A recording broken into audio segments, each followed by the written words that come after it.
really popped up over the past few months is this concept of SASE, which is really the convergence of your WAN networking and security into kind of a commingled solution. And if you ask 10 people what they think SASE is, you might get 10 different answers. If you look at every vendor that's out there today, whether it's an SD-WAN vendor or a security vendor, SASE is probably the first thing that's splashed all over their front page. And I've noticed they all have a pretty consistent message, but it differs a little bit depending on where they are in their development cycle. And so what I wanted to do for all of you, our customers, is really go through and look at what Gartner defines SASE. If you don't know, the term SASE, Secure Access Service Edge, was coined from a Gartner report called The Future of Network Security is in the Cloud. And that report was written in August of 2019. So we're about a year into it now.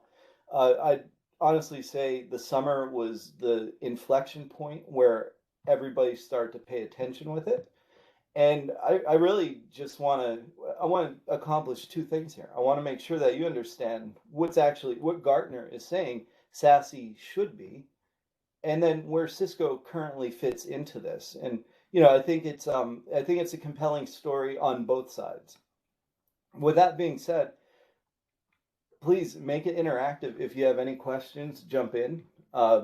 If you don't want to jump in, post it in the chat and I'll address them. But I've been doing a lot of research on this topic over the past few months.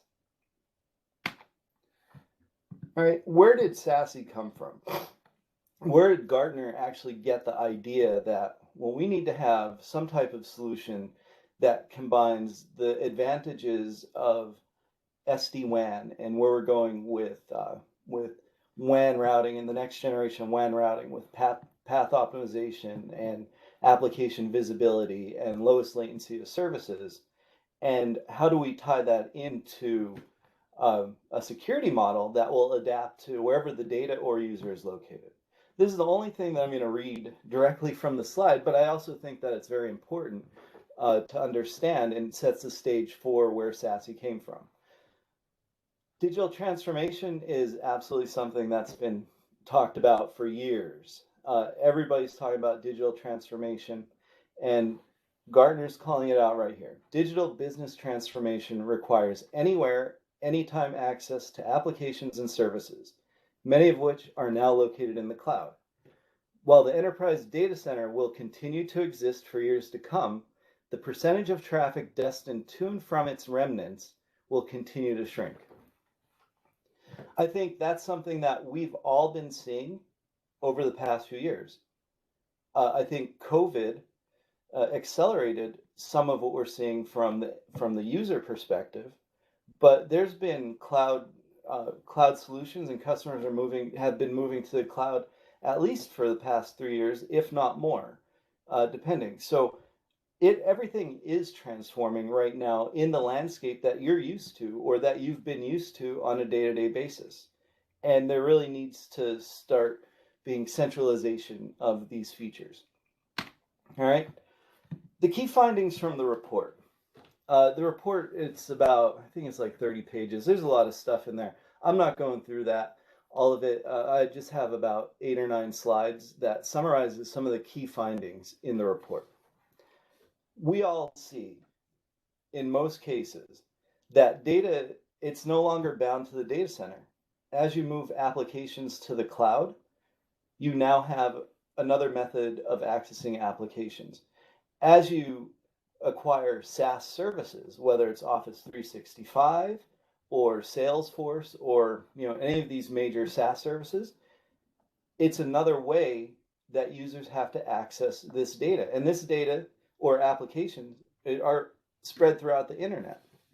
All right, so we're not saying, and well, Gartner's not saying that the data center is going away right now, but there's obviously a move to more cloud and more highly available applications. Now, the access requirements, they're becoming inverted. right? In your legacy or, classical, we'll say, designs, your applications were hosted in your data center on compute. All of your users were mainly in branch offices or in campuses, and they all came over the data center or over the WAN to get to the applications in the data center. It was really easy to control, and you could have tight security policies around that, and as many security tools available to make sure that that data was secure because it was mostly centralized.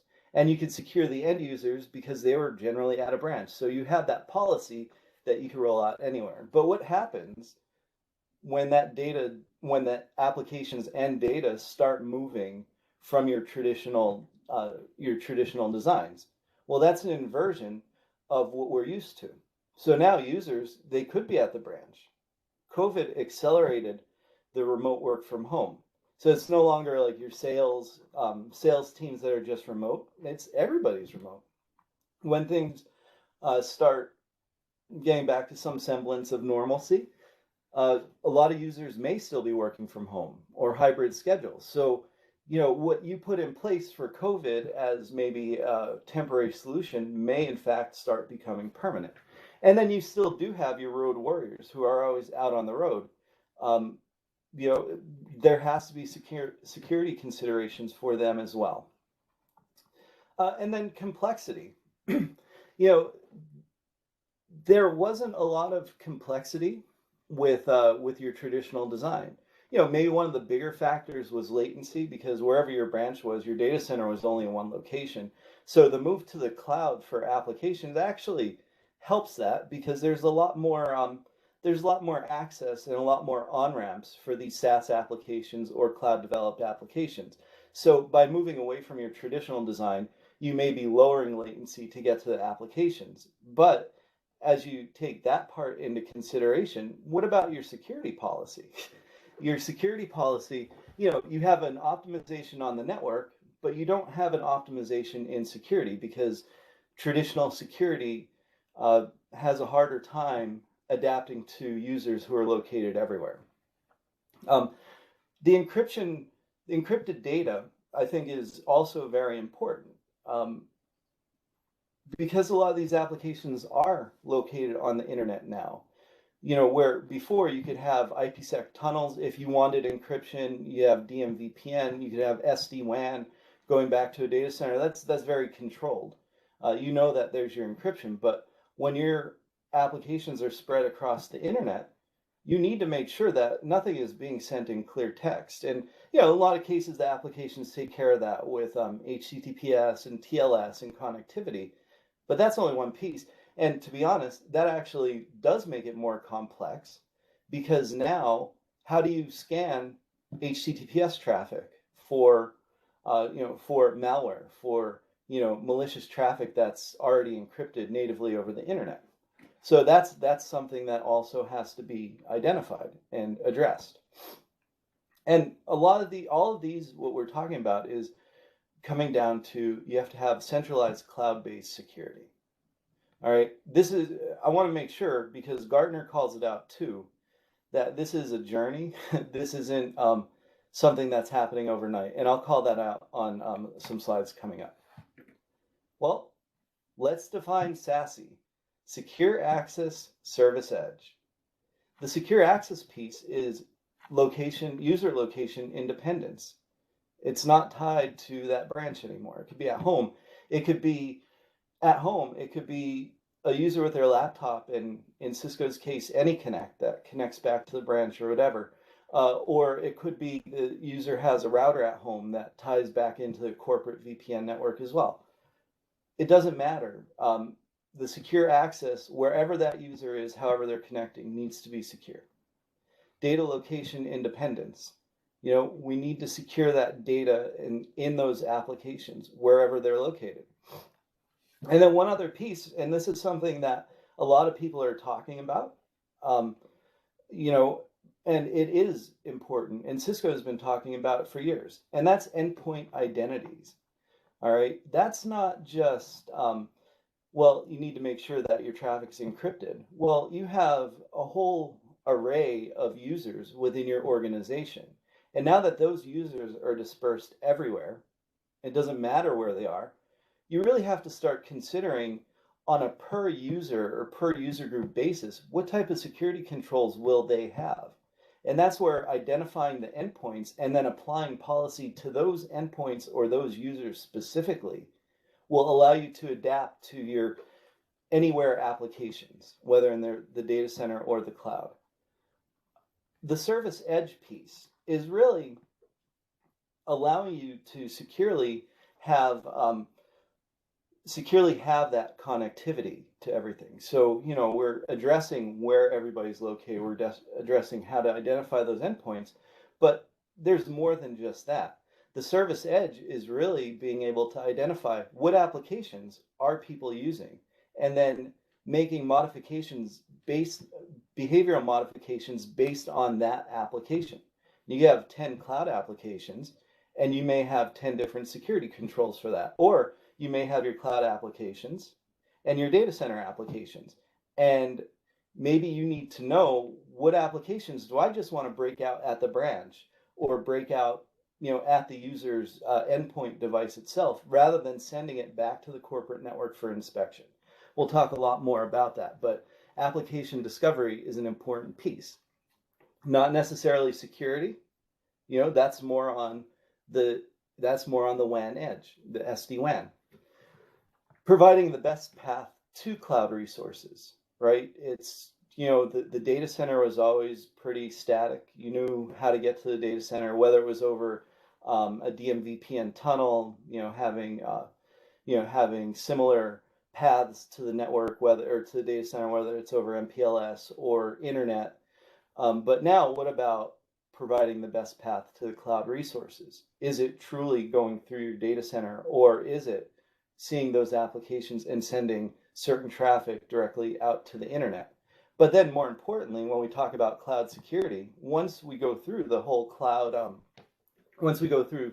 all the cloud inspection, you need to make sure that cloud service also has the best path to get to those SaaS hosted applications or your cloud application environment. And then finally, having that consistent security policy. The idea of move to cloud is really to give you a place to have a secure policy, or a policy that's centrally controlled and not controlled at each branch or at each endpoint, but a policy that could be modified to affect anybody, anywhere, wherever they're connecting to. So that consistency is important, because you don't want to have a control where you log in one place to make a security policy adjustment, and then another control that's controlled centrally. You want that control centrally within the data center. You want all that control to start coming together in a cohesive model that's easy to update and change. All right. The SASE attributes. So I don't have the SD-WAN attributes here, but on the next slide, I think you'll see. But I think one of the more important, and this is probably one of the more, I won't say groundbreaking, but one of the more critical pieces is the cloud security.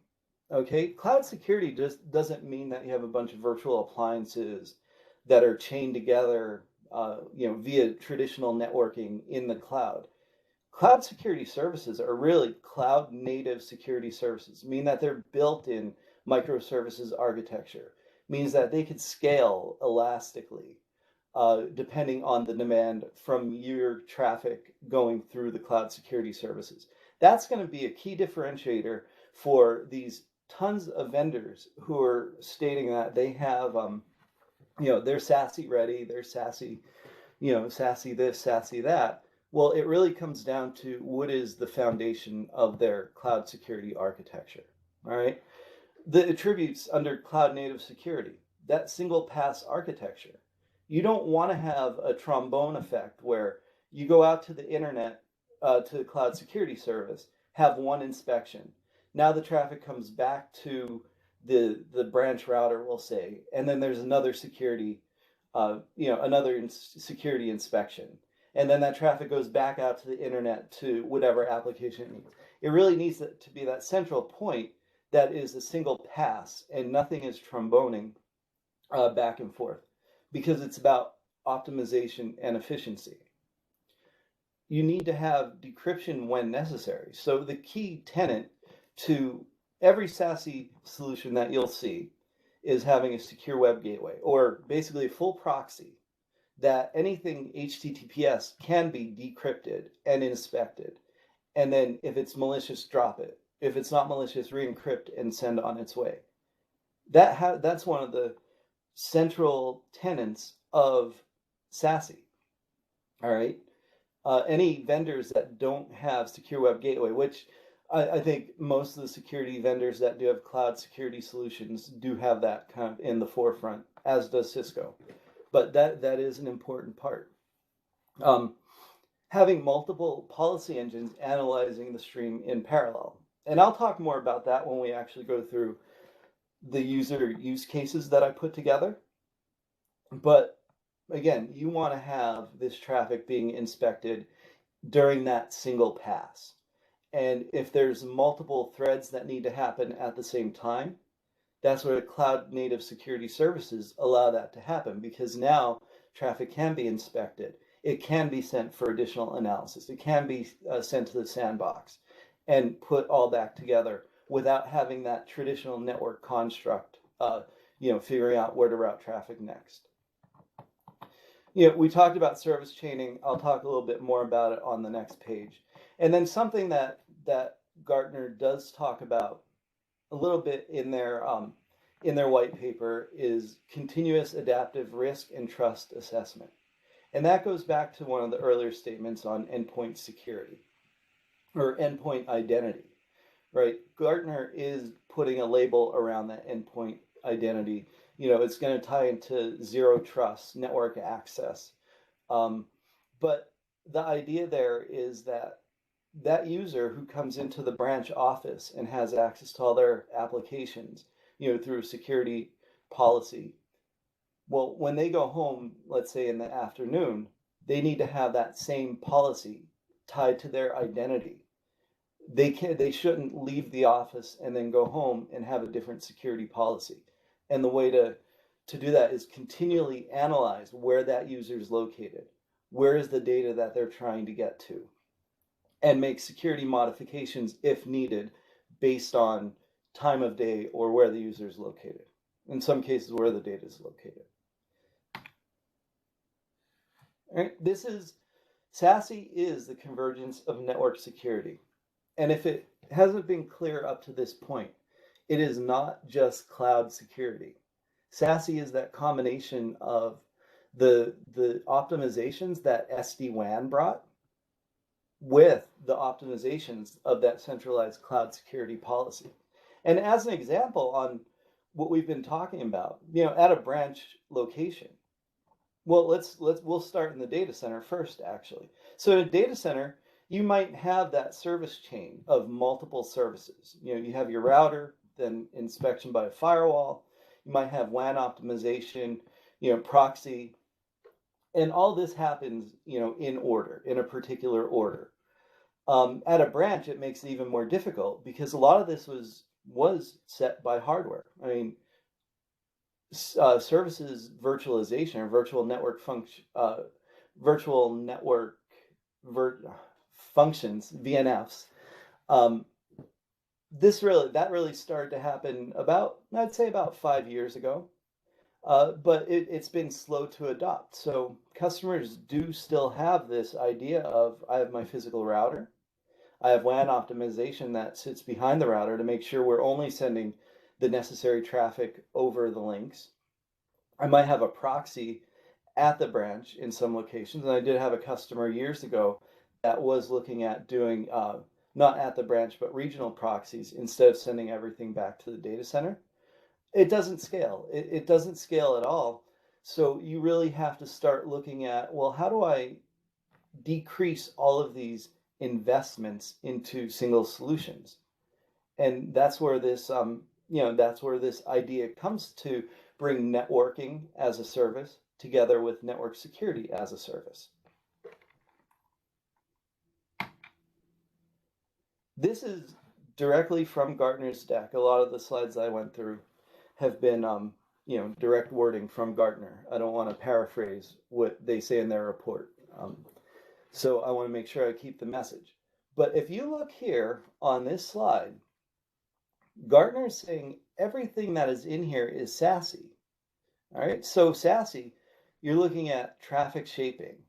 You're looking at path resiliency and redundancy, routing and path selection. Traditionally, that's SD-WAN. All right, then you have firewall, threat prevention and detection, DNS protection, web application firewalls, secure web gateway. That's traditionally your security piece. So they're not saying that everything's going to be cloud, moved to the cloud, but they're going to say they're all going to work in conjunction with each other, whether you're getting to a distributed edge, an internet edge, or even SaaS applications. You're using all of these to optimize your path and your user's experience to wherever they need to get to the applications. Now, I like this slide. I've always known this as the trough of disillusionment, but this is really, it's a hype cycle, right? And almost every industry trend has followed this. This was from 2019. SASE was just being talked about as a solution that Gartner was just forming the context of. So that's an innovation trigger, everything being decentralized. But as everybody, and I'll say everybody in vendors and customers the same, they're all now in a race to make sure that they'll be ready for a SASE strategy down the road. That comes from a customer perspective, well, I want SASE to do all of this. And then you have the vendors that say, we can do all of this. Eventually, no vendor could accomplish everything that's listed in the Gartner report today. It's not just Cisco, it's not the Palos, it's not the Zscalers, Citrix. It's everybody is in various stages of getting to a point where we could have this holistic approach. All right. I drew a line because I think we're getting closer now to the peak of inflated expectations. In the past 2 months alone, I've seen almost, every vendor, even within Cisco, there's meetings 2 or 3 times a week from different groups on what SASE is, how do you sell SASE, what could Cisco offer. Everybody is in a race right now to capture that customer mindshare.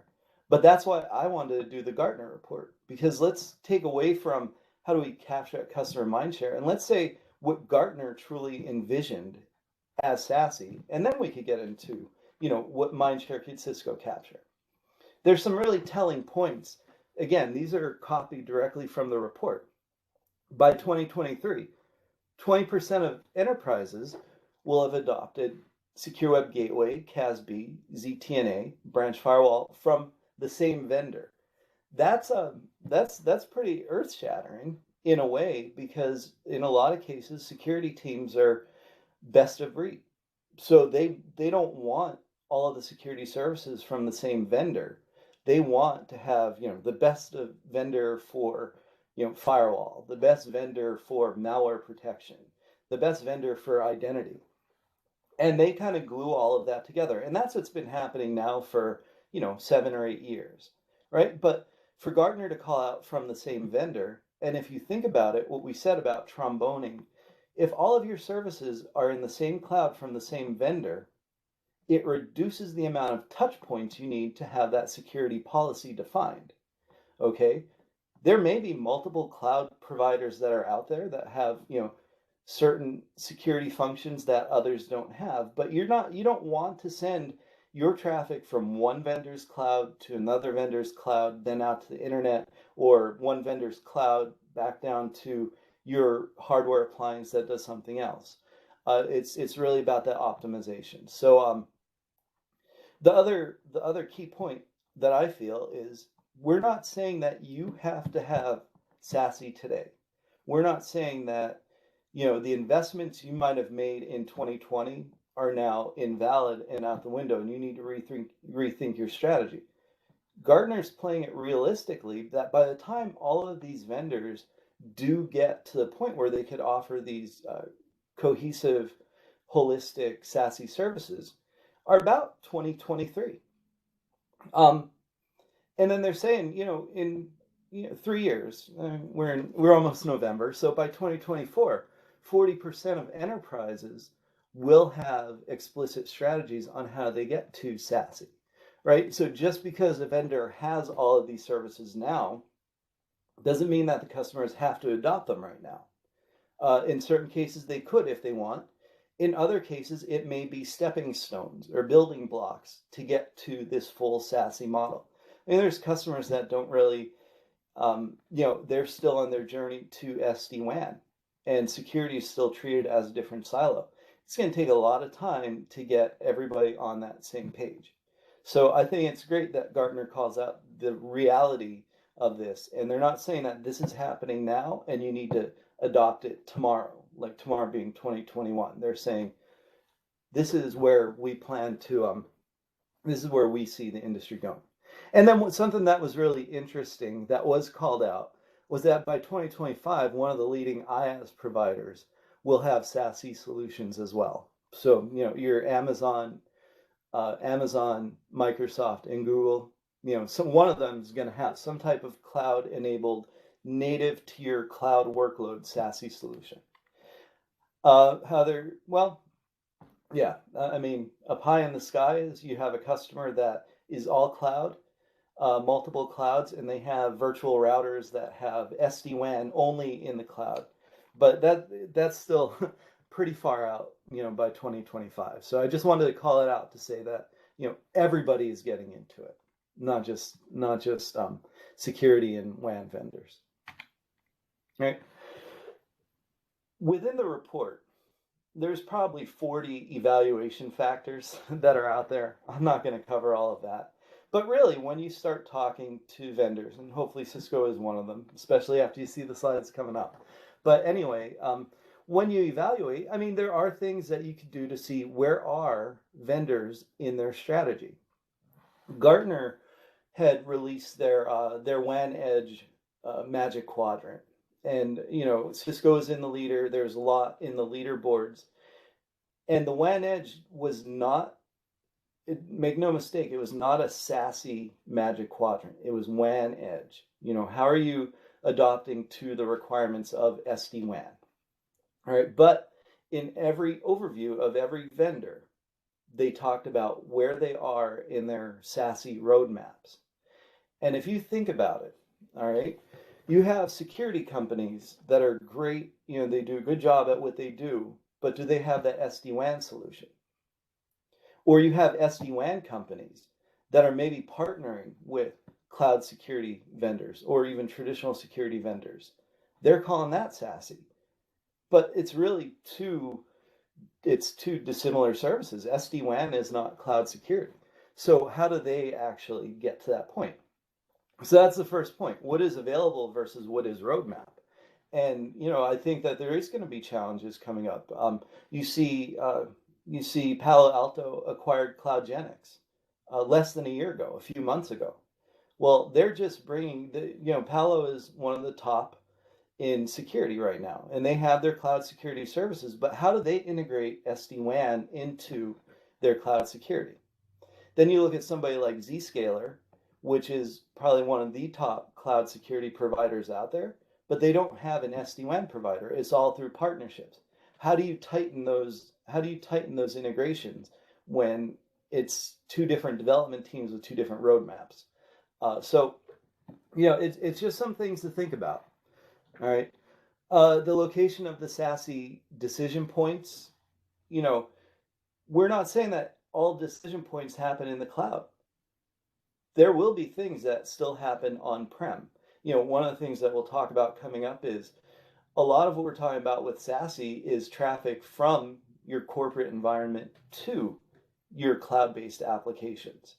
But there's still a need for traffic coming in from the internet and securing at all of your traditional security points. So, depending on where the location, you have parts to consider like path selection, secure group tag enforcement, stuff like that. So that that's more of a design, but it's something to think about. The architecture. So I talked about it on one of the previous slides, cloud native security services. That's probably one of the key things. If there's a security vendor out there now who has cloud security, but they're using traditional VMs to scale, it's not going to scale. It's not going to scale. You really need to get down to a level of cloud native with container-based microservices that are able to scale on demand. The on-prem, like I said, CPE is not going away. SASE doesn't mean that somehow virtually all of your branch routers disappear and every user at your location, at a branch location, 20 users aren't just using their their laptops to get to the internet. That's not what we're saying at all. There's still on-prem requirements. And SD-WAN and the efficiencies that SD-WAN brings with path selection, application visibility, you do want to have that in a central point at a branch. But that shouldn't be your only access method. You should be able to accommodate for those users on their laptops or at home or wherever. Another really important point, and it kind of does tie into both on-prem and when you're talking about cloud proxy, encrypted traffic at scale. So at no point should you have to sacrifice the amount of traffic you could send outbound securely because you're limited by the scale of the hardware and what the hardware could support for encryption. Or you shouldn't be limited by your cloud full proxy because it can't scale. You have to, every vendor that offers this needs to be able to address all of this encryption at scale. And finally, licensing. And we're not going to talk too much about licensing today because I know it's could be a headache.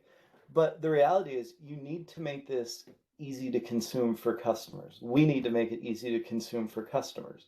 How do you do that when your SD-WAN provider or your SD-WAN vendor is different than your cloud security?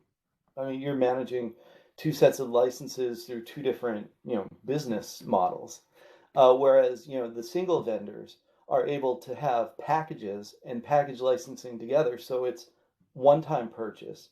And now you have both the security and the WAN. So that is pretty much the Gartner readout. What I'm going to go into next is the Cisco SASE strategy. But before I do that, does anybody have any questions on the Gartner readout? No? Okay, great. Well, if you do, and you don't want to jump in, feel free to add a chat message. It's no problem. And we'll be sending these slides out afterwards. Let's talk about the Cisco SASE strategy and how did Cisco get to where we are today. First, let's go through a timeline on the evolution of Cisco SASE. All right. I'll say this: Cisco has been a leader in the industry in pretty much all of the technology trends. All right. It started as far back as 2004. All right. You had a way that you wanted to have similar transports. If it was MPLS or internet, you wanted your branch router to see the same paths to get to the location. You didn't want to have to worry about, well, if I'm going over the internet, how do I get there? How do I get back to the data center? You wanted to have tunnels that were built. So DMVPN fixed that or addressed that by allowing similar tunnels to be built not only to the data center, but any other branch you want. So now you had a common policy. All right. And then in 2006, Cisco started to add NBAR so we could look at application visibility. Well, what applications are going over the network? What resources are those applications using? And then in 2007, we created performance routing, which was the ability to look at the applications and look at the applications, what are they doing, and then look at the metrics and the quality of the links that the applications were using. So performance routing said, well, if there's latency for my critical traffic going over MPLS, maybe I have a better path over that internet tunnel. Performance routing allowed that, Cisco created. So we've been working at this for a while. In 2009, Umbrella was founded. Umbrella is unique, and it's probably one of the key components to the SASE strategy, which is providing DNS security. I'll talk a little bit more about that on an upcoming slide, but 2009 is when Umbrella was founded. In 2012, Cisco brought together DMVPN, NBAR, PFR into what's known as IWAN. IWAN, is really the crude method of SD-WAN. There were no controllers. There were, controllers came later, like we'll see. But it allowed the customer to have this centrally managed policy for their WAN using the three technologies we talked about. In 2012, also, Viptela was founded. Okay, so everybody started to see the need that, customers really are seeing the value of this, of these technologies being combined together. So how do we optimize it? Okay, in 2013, Cisco acquired SourceFire. SourceFire has become the foundation of a lot of our security products, especially when it comes to malware, IDS, IPS, and next-gen firewall. All right, so if you think about it, 2013 was 7 years. We've had 7 years of integrating the leading technologies as Cisco solutions. 2014 was the APIC EM controller. It was Cisco's first shot at trying to create a centralized way to manage IWAN. We're not going to say any more about APIC EM, and if you've used it, well, I apologize on behalf of Cisco. Sometimes it was great.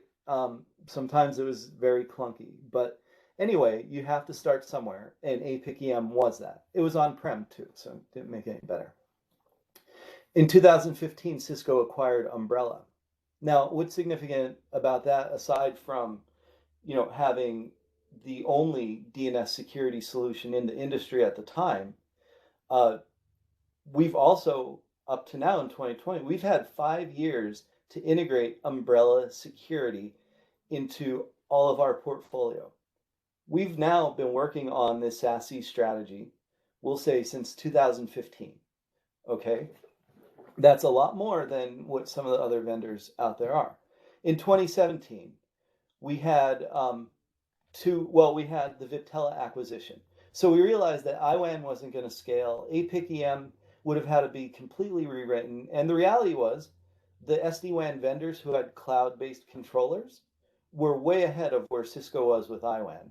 And like what Cisco does, it is part of our business model. We acquired the best in the industry to integrate into ours. So Viptela gave us cloud controllers for SD-WAN. At this point, we'll get there. And then, but also in that same year, Meraki also released their SD-WAN solution on their MX platform. Previously, MX was just a firewall. So for 3 years, Meraki has been increasing their SD-WAN portfolio and feature set, to the point where there's a lot of parity between Meraki and Viptela. Now, I say Meraki is controllerless SD-WAN, and that's true from an end user perspective. You have no idea about controllers in Meraki. You know about Meraki dashboard and what could be defined there. Of course, under the covers, there's controllers, but you'll never talk about them or see them. In the Viptela world, which is now the Cisco SD-WAN, we talk openly about the controllers so we could show how the solution scales. That was 2017. Again, 3 years. In 2019, we introduced SD-WAN, Cisco SD-WAN, on our ISR platforms. There were definitely some bumps in the road there, but like I said, you have to start somewhere. We're now in we'll say 2 years. I didn't include 2018 on there because a lot of it was beta. But right now, that is the only platform for SD-WAN. vEdge is still out there, but vEdge will be going away. So Viptela has now been modeled into Cisco SD-WAN that is offered solely on our ISR platforms. And you'll see at the end our Catalyst 8000 router platforms as well. And in 2019, we released the Umbrella Secure Internet Gateway. So the Secure Internet Gateway is the core foundations of the cloud security part of SASE. It's been out for a year. There's constant enhancements to it, but as we go through, you'll see that we have a lot of the features that Gartner is talking about. And in 2020, multifunction security and SD-WAN, and we've brought those optimizations together to make it more easy for your SD-WAN to consume this cloud security model. All right, so thanks for listening to the little history model at Cisco, but the biggest takeaway from this is to understand that Cisco has been innovating in both of these spaces for years. Okay, 16 years. I mean, that's way ahead of any of the other competitors out there. All right, our umbrella data centers, we have 20 plus global POP locations and 800 peering points across those 20 plus global POP locations. Constantly adding new locations, constantly outfitting the locations with all of our cloud security services. It's important to know, though, that 100% business uptime since 2006. All right, our strategic vision is to have all of these services defined in the cloud. All right, we have the secure web gateway. We have DNS security. We have next-gen firewall. We have CASB. We have zero trust network access, all in the cloud, and they're all cloud native. Okay, these aren't VMs that are spun up. These are all developed cloud natively. We're bringing to the market VPN as a service, where now your client would point to a cloud VPN service as opposed to physical hardware. Data loss prevention, we have it. We acquired CloudLock. We're in the process of integrating some of those key CloudLock features into our cloud. And then remote browser isolation, it's something that Cisco is working on now, and it's coming. So when you look at everybody, no vendor will have everything. And I'm not saying that Cisco has everything. There's works in progress, right? But just know that this is where we're working to. All right. The SD-WAN and umbrella integration, right? I think this is important, and it shows, it shows the collaboration when two solutions are handled by the same company. So now we have policy within SD-WAN that specifically identifies the secure internet gateway as a service, and you just create the policy and you put in where the secure internet gateway is as a global policy. And then you could push that out to all of the routers in one shot, and all of those routers now could have IPsec tunnels built into the secure internet gateway. Okay, that's something that's important, because we do want to make it easier for customers to consume and identify that traffic. But you have to have the common foundation, which is getting to that cloud. So Cisco has that. One other piece that Cisco has is when you have secure internet gateway solutions or the SASE cloud solutions, in order to consume them, you have to validate that each endpoint is allowed to use that. A lot of times that's done with an API key registration. Well, now Cisco automates that. So if you're connecting to our umbrella cloud, we automate the API exchange. So at the end of the day, as long as you have the licenses, your devices your endpoints or routers or whatever will automatically register to the umbrella cloud. That saves weeks of integration.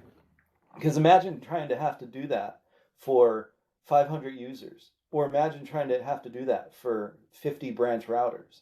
It's a lot of work to go and pull the API, put it on. It's a lot of work there. So we've simplified those two integration points. It might seem basic now, but what it does is it allows us to start focusing on how do we monitor the cloud services? How do we integrate even closer to these security services?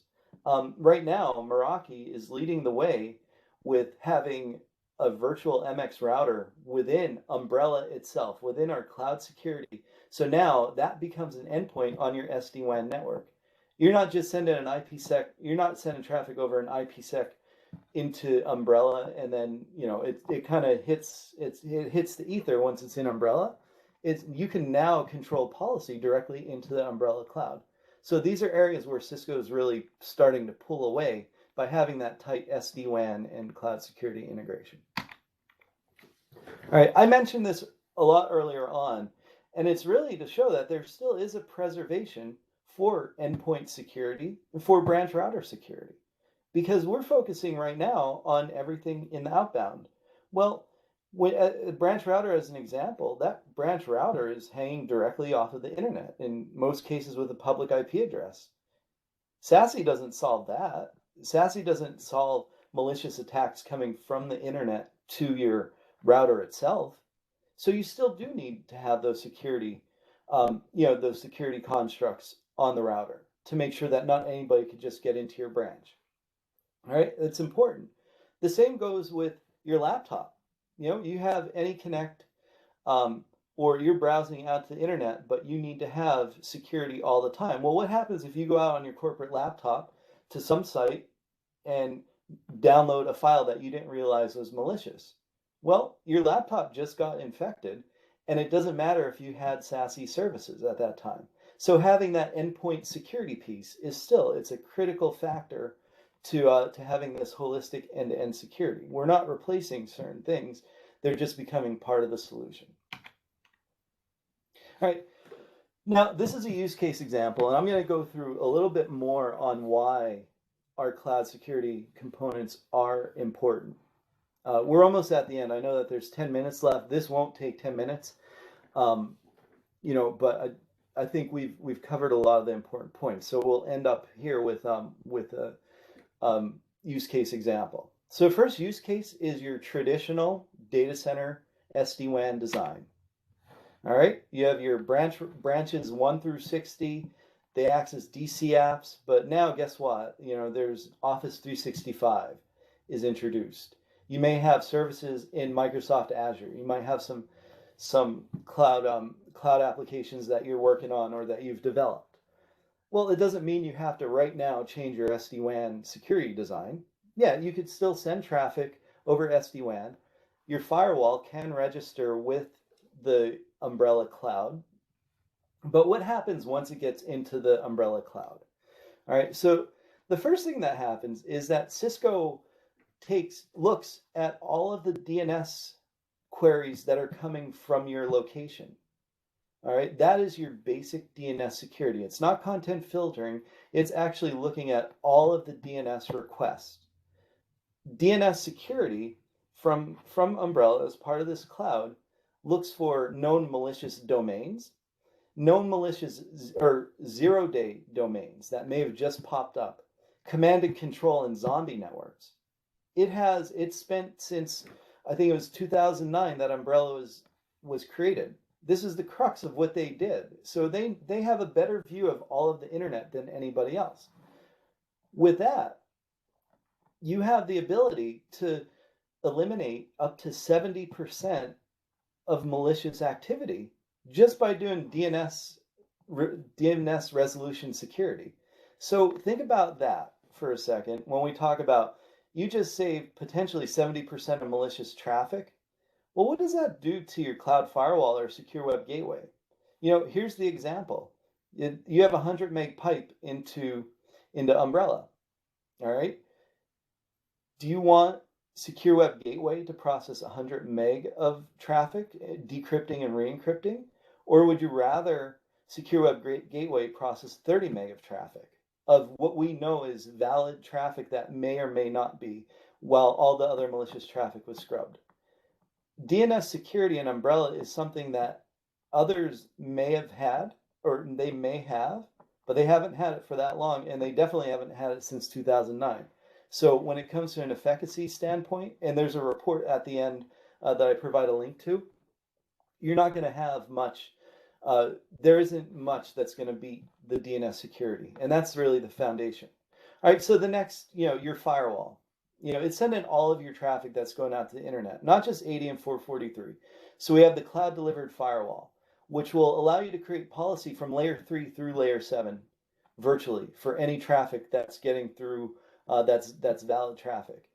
And for port 80 and port 443, you can choose to inspect that traffic or have policy around what type of that traffic you want to have scanned. From that point, the cloud delivered firewall will send the traffic to the secure web gateway. The secure web gateway will then say, all right, it's 443, so let me decrypt it and see if it matches any malicious triggers. Oh, well, remember when I said everything runs in parallel? When it decrypts, AMP is actually running to scan those files that are being decrypted. All right. If AMP says, well, this might be malicious, it's going to say, I need to sandbox this. So I'm going to send it to ThreatGrid. ThreatGrid sandbox explodes the file into a sandbox, runs additional scans again and to determine if it's malicious or not. If it's malicious, that file is just dropped. If it's not malicious, it gets sent back to Secure Web Gateway, gets re-encrypted, and sent along its way. All right. Now, if you don't want that traffic to be scanned in the Secure Web Gateway, we just send it over, and we have two other constructs here. We have the CASB, which is for ensuring, like, a good example is if your company had Box or Dropbox, we'll say, and they moved off of Dropbox to some other solution. Well, you want to make sure that nobody from your company is still sending stuff to Dropbox, especially if it's against corporate policy. CASB will do that. There's a lot more that it could do, but all of these are worth a deeper dive. We'll say that. And then finally, with the Duo acquisition and multi-factor authentication, having just a login to any of your applications, wherever they're located, isn't enough. You do need two-factor authentication. But then using Duo to say, well, the users are allowed to access certain applications within Office 365, but not others. Duo could do that as well. All right. So that was the big spiel here about how things work in our cloud together. Not one piece of this does a user have to network together. It's all cloud native. So this is where the SD-WAN part of SASE comes in. So from my branch internet router, traditionally you just send all of your traffic over SD-WAN and let your core security do all the work. Well, in this case, what if Office 365, you don't want all that traffic saturating MPLS and internet back to your data center? What about trying to identify what is Office 365 and sending it directly out to the branch? With both Cisco and Meraki have this, it's called SaaS on-ramp. So SaaS on-ramp basically says, oh, well, Microsoft, I don't know if you've ever looked at it, but Microsoft's DNS resolution list is about 100 plus domains that are updated daily. You can't performance route or policy route 100 domains or 100 IP addresses. I mean, that would be your job and you wouldn't be very good at it.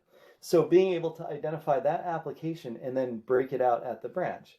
Of course, you could go more, we'll say brute force and just say, well, you know what? I just want all internet traffic to exit out the branch. Well, Cisco and Meraki have that as well. We have the way to identify all that traffic and send it to the cloud. All right, let's look at the second use case, which is the remote user. All right, there's no cloud delivered firewall because at the end of the day, your remote user is most likely just going to be for internet traffic, right? So if you're just sending 80 and 443 to the cloud, and we'll show it in this, you could break it out on the AnyConnect client with direct internet access from the client itself. So now that user, it's direct internet, so it's only 80 or 443. You don't need that layer 3 through 7 firewall, but you still go through the same construct. It's just everything goes from DNS security into the Secure Web Gateway if that's the policy that you want to have. So you could see we just went through 4 different use cases, all using the same secure policy that you define here, whether the user's at a branch or at home. And hopefully that helps to understand how what Cisco components are available and how they work together.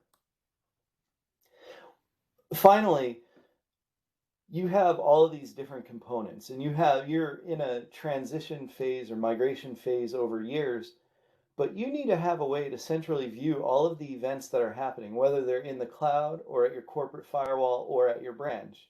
And what Cisco has released that's available to all customers who purchase security products and licenses is our SecureX platform, which basically takes telemetry and information from all of our security components that I mentioned and a whole lot more. And it gives you a single dashboard. But it doesn't just give you that. We have third-party integrations. So if you had Palo, you could still use SecureX for that. If you have SIMs, because Cisco doesn't play in the SIM space. If you have a SIM, we'll send all that data to your SIM as well. So it's not just a closed box, isolated, we give you visibility. We really work to cover all of your security solutions. and that's with SecureX. All right. The licensing piece, all I'm going to say, I'm not going to go through anything more than to say we have DNA per Premier, which gives you all of your SD-WAN functionality and umbrella cloud security functionality in a single package. I think that's important because you don't want to have to mess around with multiple licenses from multiple vendors or whatever. All right.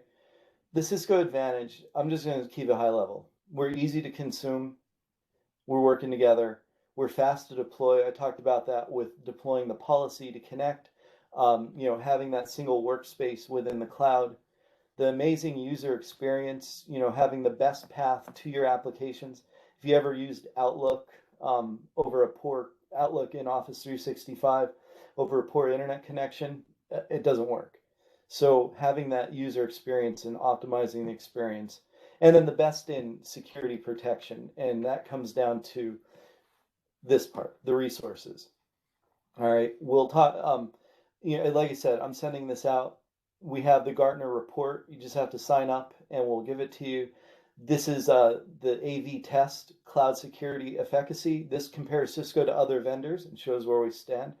If you do want more information on SASE as a whole, there's a 3-day workshop coming up. I don't think it's 3 full days. It's like a little bit each day, but it'll dive deeper into all the components of SASE and multi-cloud. And finally, we have the Catalyst 8000 series. If you haven't heard about it, if this is your first time, here's a link to them. Just know that everything is secure, whether you're going over traditional WAN or you're going out to the cloud. Your router has to be able to keep up with all that additional encryption.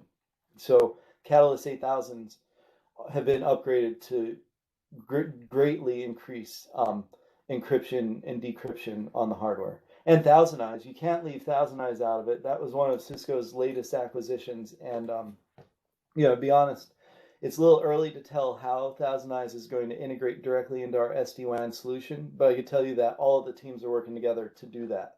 So know that this is going to be something else that sets Cisco apart. Hey Jay, we did have a question come in from Tom, and in regards, I guess if you can speak to how policy would get pushed down or pushed down to any connect. So like in a remote access environment, how does SASE how would you secure that endpoint? Right. So the way that it happens today is you have your umbrella roaming agent, which could have connectivity. So your AnyConnect policy is still controlled via your ASA. You're still defining policy traditionally. And the biggest part that we're at right now is the ability to have direct internet access out to the cloud. So that's not changing. VPN as a service is something that's very exciting. It's coming sometime in 2021. I think that's where the question becomes more relevant because then you could change the way that you do VPN. Now, from an AnyConnect perspective, once you connect to the cloud, all of the policy is done via the umbrella dashboard. Okay, so you think of AnyConnect as your way to get to the cloud. Obviously there's modules and stuff that you have within AnyConnect, but all that policy then is still controlled in the cloud. Hopefully that helps. Were there any other questions, Mike? I did not see any more in chat, but if you do have a question, feel free to come off mute and ask. And I appreciate everybody staying on. I know I went over a little bit later, but it's just one of those topics that, I feel that, and Cisco feels that it's important that Cisco understands, the baseline and not just what Cisco does, but understand what everybody in the industry is up against. Since nobody else is asking a question. So we actually implemented IWAN, and do you see IWAN sticking around, or do you think we should probably research transitioning to like Viptela or SD-WAN? So I have good news.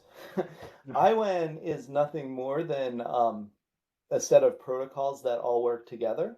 So Cisco is not deprecating DMVPN, NBAR, or PFR, or the function of the MBR.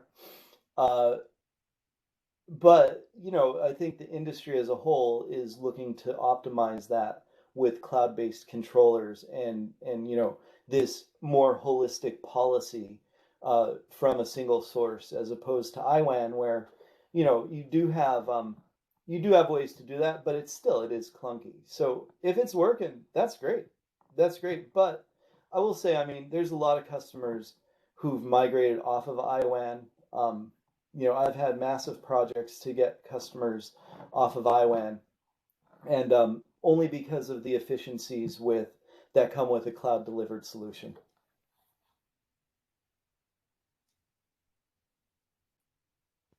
Thanks. Yeah, Great. thank you for that question, Tom.